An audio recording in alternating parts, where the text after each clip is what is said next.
السلام علیکم ورحمۃ اللہ وبرکاتہ۔ الحمد للہ نحمده ونستعینه ونستغفره ونؤمن به ونتوکل علیہ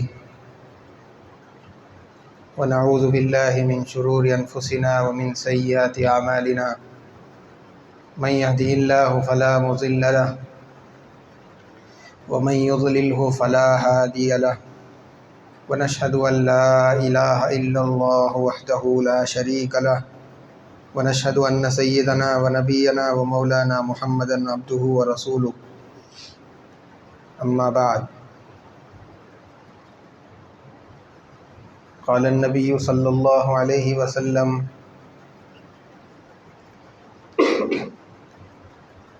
آية المنافق ثلاث إذا حدث كذب وإذا وعد أخلف وإذا اؤتمن خان أو كما قال عليه الصلاة والسلام۔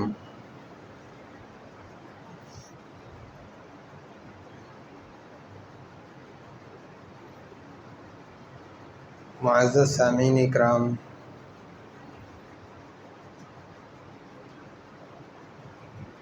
اللہ کے نبی صلی اللہ علیہ وسلم نے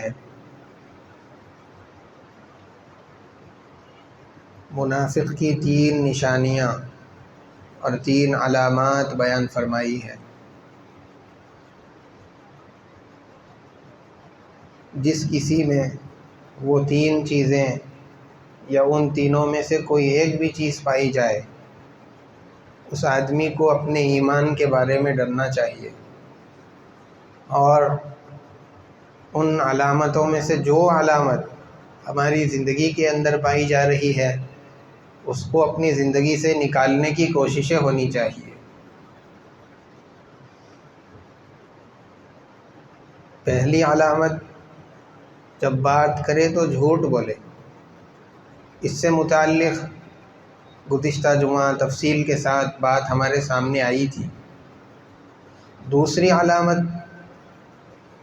آپ صلی اللہ علیہ وسلم نے بیان فرمائی کہ جب وعدہ کرے تو اس کی خلاف ورزی کرے، وعدہ پورا نہ کرے، وعدہ کر کے اس کو بھول جائے۔ ایک مسلمان کی شان یہ ہے کہ جب وہ وعدہ کرتا ہے تو اس کو پورا بھی کرتا ہے۔ ایسا ہو نہیں سکتا کہ کوئی آدمی، کوئی مسلمان وعدہ کرے لیکن اس کو پورا نہ کرے، اس کی خلاف ورزی کر دے۔ ایک مسلمان کی یہ شان نہیں ہے۔ اسی لیے شریعت کے اندر بھی یہ تعلیم بتائی گئی ہے، یہ قاعدہ سکھلایا گیا ہے کہ جب آپ کسی سے کوئی وعدہ کرتے ہیں اور اس سے کہتے ہیں کہ میں فلاں فلاں کام تمہارا کرا دوں گا، فلاں دن فلاں تاریخ کو تمہاری مدد کر دوں گا، اس طریقے کے جو بھی وعدے آدمی کر سکتا ہے، اگر آدمی کسی سے وعدہ کر لے پھر اس کے بعد کوئی شدید عذر پیش آ جائے یا کوئی ایسی رکاوٹ آ جائے جس کی وجہ سے وعدہ پورا نہیں کیا جا سکتا ہے، تو یہ وعدہ کرنے والا آدمی اس دوسرے آدمی سے صاف صاف کہہ دے کہ میں نے تم سے وعدہ کیا تھا لیکن اب میں اس حالت کے اندر نہیں ہوں، اب میری وہ پوزیشن نہیں ہے کہ میں اس وعدے کو پورا کر سکوں، اس لیے کہ مجھے فلاں عذر پیش آ گیا ہے، فلاں مجبوری لاحق ہو گئی ہے۔ صاف صاف اس آدمی کے سامنے بات کو رکھ دے کہ میں نے تم سے وعدہ کیا تھا لیکن اب میرے اندر اس وعدے کے پورا کرنے کی طاقت نہیں ہے۔ تو اللہ کے نبی صلی اللہ علیہ وسلم نے منافق کی دوسری علامت جو بیان فرمائی، وعدہ خلافی کرنا۔ اللہ کے نبی صلی اللہ علیہ وسلم اور آپ کے ساتھ رہنے والے صحابہ کرام رضوان اللہ تعالی علیہم اجمعین کی زندگیوں میں جب کبھی بھی انہوں نے وعدے کیے، کسی کے ساتھ انہوں نے وعدہ کیا تو اس کو پورا کیا، چاہے کیسی ہی صورت پیدا ہو جائے، چاہے وعدہ کسی کے ساتھ بھی ہو، دوستوں کے ساتھ ہو، دشمنوں کے ساتھ ہو، اپنوں کے ساتھ ہو، پرایوں کے ساتھ ہو، ہر ایک کے ساتھ کیے ہوئے وعدے کو ان لوگوں نے نبھایا اور انجام تک، ختم تک اس کو پہنچایا، وعدہ خلافی نہیں کی۔ چنانچہ حضرت نبی رحمت صلی اللہ علیہ وسلم کے زمانے میں حضرت حذیفہ بن یمان رضی اللہ تعالیٰ عنہ، جس وقت انہوں نے اسلام قبول کیا، وہ اور ان کے والد دونوں اپنے علاقے سے ہجرت کرتے ہوئے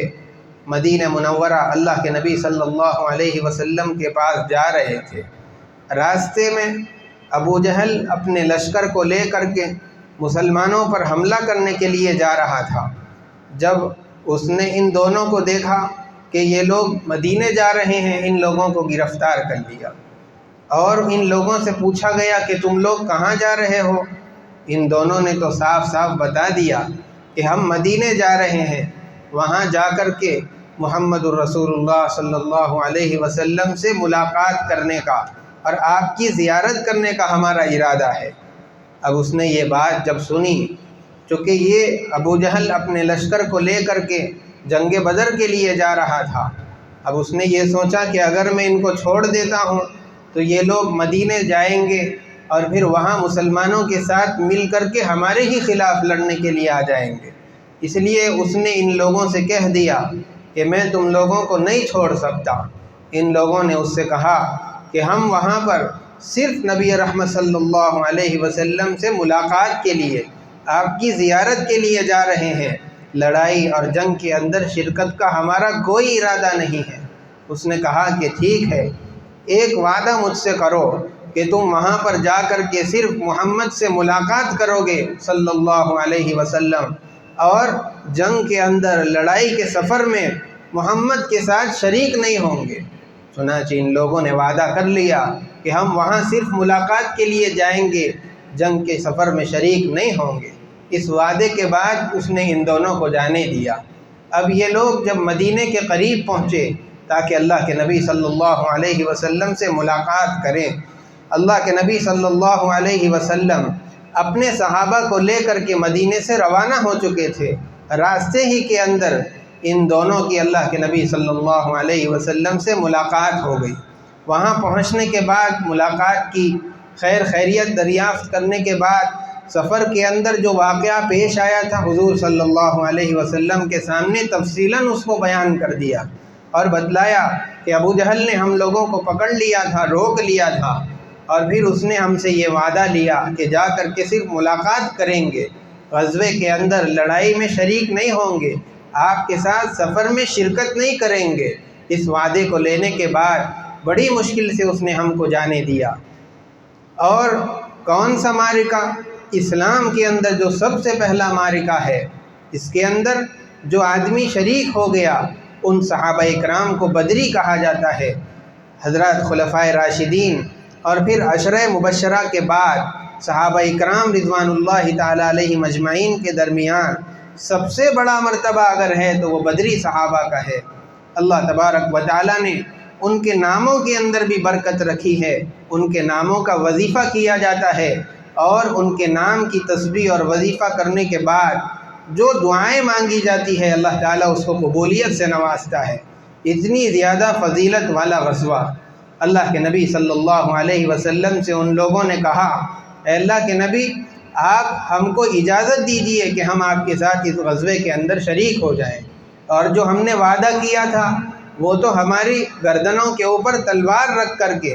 زبردستی اور مجبوری کے اندر لیا گیا تھا، مجبوراً ہم نے اپنی جان بچانے کے لیے، وہاں سے نکلنے کے لیے ہم نے وعدہ کر لیا تھا۔ لیکن اللہ کے نبی صلی اللہ علیہ وسلم ایسے موقع پر بھی جب مسلمانوں کے لشکر کے اندر صرف 313 صحابہ اور لوگ موجود ہیں اور ان کے پاس برابر ہتھیار بھی نہیں ہیں، سواری کے واسطے 70 اونٹ، 2 گھوڑے اور 8 تلواریں ہیں، اور دوسرے صحابہ کے پاس لاٹھیاں، ڈنڈے، اور بعض صحابہ نے پتھر اٹھا رکھے تھے۔ الغرض برابر سلیقے کے تلوار اور ہتھیار بھی صحابہ کے پاس نہیں تھے۔ ایسے عین موقع پر، ضرورت کے موقع پر اگر کوئی ایک آدمی بھی آ کر کے لشکر کے اندر شریک ہو جاتا ہے تو اس کو بھی ایک بڑی نعمت سمجھا جا سکتا تھا، لیکن ایسی ضرورت کے موقع پر بھی اللہ کے نبی صلی اللہ علیہ وسلم نے حضرت حذیفہ رضی اللہ تعالیٰ عنہ سے فرما دیا کہ تم نے ان لوگوں سے وعدہ کیا ہے اور مسلمان کی یہ شان نہیں ہے کہ وعدے کی خلاف ورزی کرے، اسی لیے تم ہمارے ساتھ شریک نہیں ہو سکتے، میں تمہیں ہمارے ساتھ چلنے کی اجازت نہیں دے سکتا، اسی لیے یہاں سے لوٹ جاؤ، واپس چلے جاؤ مدینے کے اندر جا کر کے ہمارا انتظار کرنا۔ اور آپ صلی اللہ علیہ وسلم نے ان لوگوں کو واپس بھیجا دیا تاکہ وہ اپنے وعدے کو پورا کر سکیں، اور ان کو اپنے ساتھ سفر کے اندر شریک ہونے سے روک دیا۔ تو وعدہ کسی کے ساتھ بھی کیا جائے، اگرچہ کہ وہ سامنے سے آنے والے دشمن سے ہی وعدہ ہو، لیکن حضور صلی اللہ علیہ وسلم نے وعدہ پورا کرنے کی تعلیم اور ترغیب اور تربیت اپنے صحابہ کی اس انداز پر فرمائی تھی۔ حضرت معاویہ رضی اللہ تعالیٰ عنہ ملک شام کے اندر رہا کرتے تھے، پڑوس ہی کے اندر روم بہت بڑی سپر پاور اس وقت کا سمجھا جاتا تھا، بڑی عالی شان طاقت والا، ہمیشہ اس کے ساتھ چھیڑ چھاڑ رہتی تھی، معرکہ چلتا رہتا تھا۔ ایک مرتبہ حضرت معاویہ رضی اللہ تعالیٰ عنہ نے رومیوں کے بادشاہ کے ساتھ مل کر کے جنگ بندی کا معاہدہ کر لیا کہ فلاں فلاں تاریخ تک، اتنے زمانے تک نہ ہم تم پر حملہ کریں گے نہ ہم تم پر حملہ کرو گے۔ اس طریقے سے معاہدہ ہو گیا۔ اب دونوں لوگ چین اطمینان کے ساتھ اپنے اپنے علاقے کے اندر زندگی بسر کر رہے ہیں۔ حضرت معاویہ رضی اللہ تعالیٰ عنہ کے دل میں ایک بات آئی کہ جب تک تاریخ ختم نہیں ہوگی وہ لوگ ہم پر حملہ نہیں کریں گے اور ہم بھی ان پر حملہ نہیں کریں گے، لیکن تاریخ کے ختم ہونے کے بعد اگر میں فوراً ان پر حملہ کر دوں گا تو وہ لوگ ان کے خیال کے اندر بھی یہ بات نہیں رہے گی کہ میں اتنی جلدی کے ساتھ ان پر حملہ کروں گا، اور وہ اس حملے کی تاب نہ لا سکیں گے، اپنے علاقوں کو چھوڑ کر کے چلے جائیں گے، بہت سارے علاقے مسلمان کے حصے کے اندر آ سکتے ہیں۔ چنانچہ یہ سوچ کر حضرت معاویہ رضی اللہ تعالیٰ عنہ نے اپنا جو لشکر تھا، اپنی جو فوج تھی، اس کو تیار کرنا، ترتیب دینا اور اس کی تربیت کرنا شروع کر دیا۔ ابھی جنگ بندی کی جو تاریخ تھی، آخری تاریخ جو تھی وہ آئی نہیں تھی۔ حضرت معاویہ رضی اللہ تعالیٰ عنہ نے اپنے لشکر کو سرحدوں پر ڈالنا شروع کر دیا۔ جو روم کے اور ان کے علاقے کی باؤنڈریز تھی وہاں پر اپنی فوج کو بھیجا دیا، انتظار کر رہے ہیں تاریخ کے ختم ہونے کا، اور پھر اپنی فوج کا تھوڑا سا حصہ اس کے علاقے کے اندر بھی ڈال دیا تاکہ کوئی موقع ملتے ہی تاریخ کے ختم ہونے کے فوراً دوسرے دن حملہ کر دیا جائے۔ جس دن تاریخ ختم ہوئی اگلے ہی دن حضرت معاویہ رضی اللہ تعالیٰ عنہ اپنا علم اٹھا کر رومیوں کے علاقے میں داخل ہو گئے۔ وہاں پر وہ اس حملے کی تاب نہ لا سکے کیونکہ وہ اس کے لیے انتظام نہیں کیے ہوئے تھے، اس کے لیے تیار نہیں تھے، اس لیے اپنے سارے علاقوں کو چھوڑ کر کے بھاگنے لگے۔ بڑے زیادہ ہی علاقے حضرت معاویہ رضی اللہ تعالیٰ عنہ نے اس کے اندر فتح کر لیے۔ اب فتح کرتے ہوئے ابھی یہ معرکہ چل رہا ہے، آگے بڑھ رہے تھے، دیکھا کہ ایک گھوڑ سوار دور سے دوڑتا ہوا آ رہا ہے، اپنے گھوڑے کو بڑی تیزی کے ساتھ دوڑا رہا ہے۔ جب اس گھوڑ سوار کو دیکھا حضرت معاویہ رضی اللہ تعالیٰ عنہ نے یہ سوچا کہ یہ امیر المؤمنین کی طرف سے کوئی پیغام اور نیا حکم لایا ہوگا۔ یہ سوچ کر کے حضرت معاویہ رضی اللہ تعالیٰ عنہ اس کے انتظار کے اندر کھڑے ہو گئے، رکے رہے، انتظار کرتے رہے۔ جب وہ قریب آئے تو دیکھا کہ وہ حضرت عمرو بن عبسہ رضی اللہ تعالیٰ عنہ ہے۔ قریب آنے کے بعد انہوں نے ندا لگانی اور آواز لگانی شروع کر دی، اللہ اکبر، اللہ اکبر، قفوا یا عباد اللہ، قفوا یا عباد اللہ، ٹھہر جاؤ، رک جاؤ اللہ کے بندو، آگے مت بڑھو۔ یہ ندا لگاتے ہوئے حضرت معاویہ رضی اللہ تعالیٰ عنہ کے پاس آ رہے ہیں۔ حضرت معاویہ رضی اللہ تعالیٰ عنہ نے حضرت عمرو سے پوچھا، کیا بات ہو گئی کہ تم یہاں پر مجھے یہ ندا لگاتے ہوئے آ رہے ہو؟ انہوں نے بتلایا کہ تم وعدہ پورا کرو اور تم خلاف ورزی مت کرو، وعدہ پورا کرو، خلاف ورزی مت کرو۔ حضرت معاویہ رضی اللہ تعالیٰ عنہ نے بتایا کہ میں نے کوئی خلاف ورزی نہیں کی، اپنے وعدے کو پورا کیا، تاریخ سے پہلے حملہ نہیں کیا۔ وعدے کی جو تاریخ تھی، معاہدے کی جو تاریخ تھی، میرا حملہ اس کے بعد ہوا ہے، اس سے پہلے میں نے حملہ نہیں کیا۔ انہوں نے اللہ کے نبی صلی اللہ علیہ وسلم کا فرمان سنایا کہ جب دو قوموں کے درمیان معاہدہ ہو جائے کہ اب ہم آپس کے اندر جنگ نہیں کریں گے، کوئی تاریخ طے ہو جائے، تو پھر تاریخ کے پورا ہونے تک انتظار کرنا چاہیے، یا پھر علل اعلان کھلم کھلا یہ بتا دینا چاہیے کہ ہم نے جو تم سے وعدہ کیا تھا وہ وعدہ ہم اب تم سے ختم کر رہے ہیں۔ لیکن آپ نے نہ تاریخ کے ختم ہونے کا انتظار کیا اور نہ آپ نے رومیوں سے کھلم کھلا یہ بتایا کہ ہم تمہارے ساتھ جو وعدہ کر چکے ہیں وہ وعدہ ختم کر رہے ہیں۔ ان دونوں چیزوں کے کیے بغیر آپ نے تاریخ کے ختم ہونے سے پہلے ہی اپنی فوجوں کو تیار کرنا شروع کر دیا اور رومیوں کو بتائے بغیر ہی اپنی فوجوں کو لا کر کے ان کے سرحدوں پر، ان کے علاقوں کے اندر داخل کرنا شروع کر دیے۔ یہ بھی وعدہ خلافی کے اندر داخل ہے۔ اللہ کے نبی صلی اللہ علیہ وسلم کے فرمان کے مطابق آپ کا یہ عمل بھی ناجائز ہے اور یہ بھی وعدہ خلافی کے اندر شمار کیا جائے گا۔ حضرت معاویہ رضی اللہ تعالیٰ عنہ نے جب یہ بات سنی،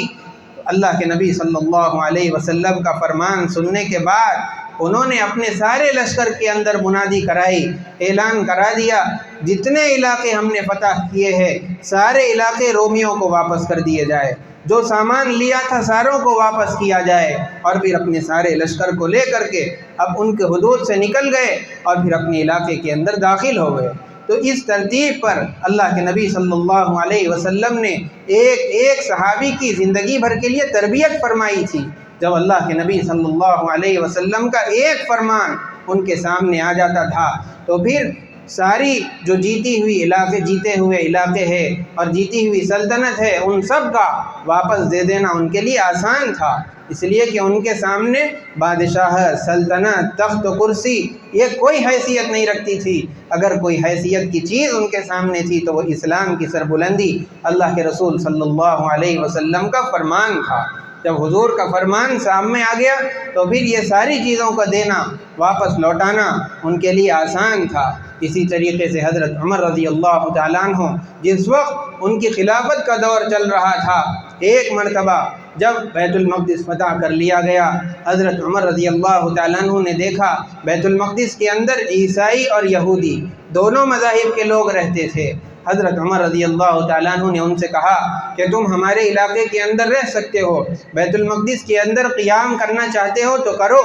لیکن تم کو بدلے کے اندر جزیہ دینا پڑے گا۔ جب تم جزیہ دے دو گے، ٹیکس دو گے، ایک متعینہ مقدار ان کے لیے طے کر دی گئی۔ جب وہ لوگ اس کے دینے پر خوشی خوشی راضی ہو گئے، حضرت عمر رضی اللہ تعالیٰ عنہ نے ان سے وعدہ کر لیا کہ تمہاری جان اور تمہاری مال کی حفاظت اب مسلمانوں کے ذمے ہے، ہم تمہارے مال کی اور جان کی حفاظت کریں گے۔ جس طریقے سے اس علاقے کے اندر بیت المقدس کے اندر رہنے والے مسلمانوں کی جان و مال کی حفاظت ہماری ذمہ داری ہے، تم یہودیوں اور عیسائیوں کے مال کی اور جان کی حفاظت بھی ہماری ہی ذمہ داری ہے، بطور شرط یہ کہ تم جزیہ ادا کرو۔ جب انہوں نے جزیہ ادا کرنا شروع کر دیا، اب حضرت عمر رضی اللہ تعالیٰ عنہ نے مسلمانوں کی، عیسائیوں کی اور یہودیوں کی جان کی حفاظت کے لیے، ان کی مال کی حفاظت کے لیے اپنی فوج کا ایک حصہ وہاں پر متعین کر دیا۔ ہمیشہ وہاں پر وہ لوگ ان کی حفاظت کیا کرتے تھے۔ کچھ عرصہ گزرنے کے بعد ایک جگہ پر کسی دوسرے دشمن کے ساتھ مسلمانوں کا معرکہ ہو گیا، وہاں پر لشکر کے اندر کمی پڑ گئی، فوج کی ضرورت پیش آئی۔ کسی نے یہ مشورہ دیا کہ جو بیت المقدس کے اندر آپ کی فوج کا حصہ حفاظت کے لیے لگایا گیا ہے ان لوگوں کو بھی بلا کر کے اس علاقے کے اندر بھیج دیجیے، ہو سکتا ہے کہ ان کے وہاں پہنچنے سے مسلمانوں کو تقویت مل جائے، کچھ مدد ہو جائے۔ حضرت عمر رضی اللہ تعالیٰ عنہ نے اس رائے کو پسند کیا اور پھر وہاں پر رہنے والے باشندوں کے درمیان، یہودیوں اور عیسائیوں کے درمیان یہ اعلان کرایا کہ اب ہم تمہاری حفاظت نہیں کر سکیں گے، اس لیے کہ یہ جو فوج جو حفاظت کے لیے تمہارے رکھائی گئی ہے ہم کو اس کی دوسری جگہ پر ضرورت ہے، اسی لیے تم نے یہ سال جو جزیہ جو ٹیکس ادا کیا تھا اپنی حفاظت کے لیے، ہم وہ ٹیکس تم کو واپس کرتے ہیں، تم اپنا پیسہ لے جاؤ اور اپنی حفاظت کا خود انتظام کرو، اور ہم یہ فوج یہاں سے ہٹا رہے ہیں۔ حضرت عمر رضی اللہ تعالیٰ عنہ نے پہلے ان کے سارے جزیے، ان کے ٹیکس واپس کیے، پھر اس کے بعد میں اپنی فوج کو وہاں سے ہٹایا۔ تو وعدے کو پورا کرنا اس طریقے سے ہوا کرتا ہے۔ صحابہ اکرام، یہ تو ایک دو واقعات میں نے آپ کو سنائے، جتنے صحابہ ہیں ساروں کی زندگی کے اندر وعدوں کے پورا کرنے اور اس کی خلاف ورزی نہ کرنے کے واقعات بے شمار آپ کو کتاب کے اندر نظر آئیں گے۔ وعدہ یہ صرف زبان کے ذریعے سے نہیں ہوتا۔ آدمی اگر کسی سے کہہ دے کہ فلاں تاریخ کو میں یہ کام کر دوں گا، آپ کا کام ضرور میں پورا کر دوں گا، اس طریقے سے زبان سے اگر وعدہ کرتا ہے تو وعدے کی ایک قسم ہے، دوسری قسم عملاً ہوتی ہے۔ ایک ہوتی ہے قولاً وعدہ کرنا، دوسری قسم ہے عملاً وعدہ کرنا۔ جیسے اگر آپ کسی علاقے کے اندر رہتے ہیں، کسی شہر کے اندر، کسی ملک کے اندر اگر آپ رہ رہے ہیں، تو آپ گویا کہ عملاً اس بات کا وعدہ کرتے ہیں کہ یہاں پر جتنے قوانین ہیں، یہاں کے جتنے رولز اور ریگولیشنز ہیں، یہاں پر جتنے لا ہے، وہ ساری چیزوں کو میں پورا کروں گا۔ اگر آدمی ان قوانین میں سے کسی کی بھی خلاف ورزی کرتا ہے تو گویا کہ وہ وعدہ خلافی کر رہا ہے۔ ایسے ہی اگر کسی دوسرے ملک کے اندر جانے کا ویزا اور پاسپورٹ آپ لیتے ہیں، عملاً آپ اس بات کا اقرار کر رہے ہیں کہ میں اس بات کا وعدہ کرتا ہوں اس ملک کے جتنے قوانین ہیں اور قانون ہیں میں ان سب کو بجا لاؤں گا، کسی کی بھی خلاف ورزی نہیں کروں گا۔ روڈ پر گاڑی چلاتے ہوئے ہم یہ سمجھتے ہیں کہ روڈ پر گاڑی چلانے کے اندر کیا اسلام اور کیا دین ہے، حالانکہ وہاں پر بھی دین اور اسلام کے قوانین، وہاں پر بھی اسلام کی تعلیمات انسان کو بے یار و مددگار نہیں چھوڑتی ہے، بلکہ جب آدمی سڑک پر گاڑی چلا رہا ہو، جو رولز ہے گاڑی چلانے کے، جو قاعدے ہیں، وہ ساری چیزوں کا پورا کرنا انسان کے لیے، مسلمان کے لیے ضروری ہے۔ اگر جو قانون پولیس کی طرف سے، حکومت کی طرف سے گاڑی چلانے کے لیے بنائے گئے ہیں، اگر ان میں سے کسی ایک کی بھی خلاف ورزی کرتا ہے تو گویا کہ وہ اپنے وعدے کو پورا نہیں کر رہا ہے، وعدہ کرنے کے بعد اس کو نبھا نہیں رہا ہے، وعدہ کرنے کے بعد اس کو توڑ رہا ہے، اس کی خلاف ورزی کر رہا ہے۔ اسی لیے چاہے وعدہ عملاً ہو، چاہے وعدہ قولاً ہو، کوئی بھی وعدہ کیا جائے اس کو آدمی کو پورا کرنا چاہیے۔ اس لیے کہ اللہ کے نبی صلی اللہ علیہ وسلم نے بتلا دیا، نفاق کی دوسری علامت ہے جب آدمی وعدہ کرے تو اس کی خلاف ورزی کرے، یہ دوسری علامت ہو گئی۔ تیسری علامت اللہ کے نبی صلی اللہ علیہ وسلم نے بیان فرمائی، جب امانت اس کے پاس رکھائی جاتی ہے تو اس کے اندر خیانت کرتا ہے، اس کو محفوظ رکھنے کے بجائے اپنا مال سمجھ کر کے اس کو اڑانے لگتا ہے۔ اس سے متعلق تفصیلی گفتگو انشاءاللہ آئندہ جمعہ کے اندر کی جائے گی۔ اللہ تبارک و تعالی ہم تمام کی صحیح رہبری فرمائے، دین پر چلنے کی توفیق دے، سنتوں کو زندہ کرنے کی توفیق دے، ایک ایک حکم کو جان کر عمل کرنے کی توفیق عطا فرمائے۔ وصلی اللہ وسلم علی سیدنا محمد وعلی آلہ واصحابہ اجمعین، وآخر دعوانا ان الحمد للہ رب العالمین۔ جو حضرات سنت نے پڑھے سنت پڑھ لیجیے۔